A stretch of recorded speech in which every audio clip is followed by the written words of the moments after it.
the fuck? Dead fucking pussy bitch. And then 2 hours later, he's over there talking sweet to her. Hey, fucking nailed it.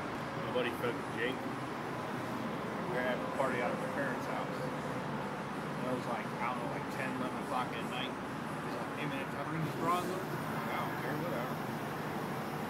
He goes, alright. He goes, I'm gonna call these bitches. They're gonna come out of East Chicago. I'm like, what? He's like, yeah, I'm gonna call you. You know it's late, them bitches are drunk. Yeah. You know, if they drive out here, they wanna fuck. Especially East Chicago girls, Right. Like, you know. So I said, yeah, I don't care, whatever, right? So he's on the phone with him. He says, yeah, go out to Lowell. They're like, where's Lowell at? He goes, oh, it ain't that far. And they're in East Chicago, right? And they go down fucking 41. Dude, it took him like 2 fucking hours to get out there. He's like, just go another 5 minutes, you're almost there. But now, by now, it's like 12:30 at night, almost 1 o'clock in the morning. Finally, these broads come. They got 2 gangbangers with them. Oh, Guys were no. nice, though, you know what I mean? Yeah.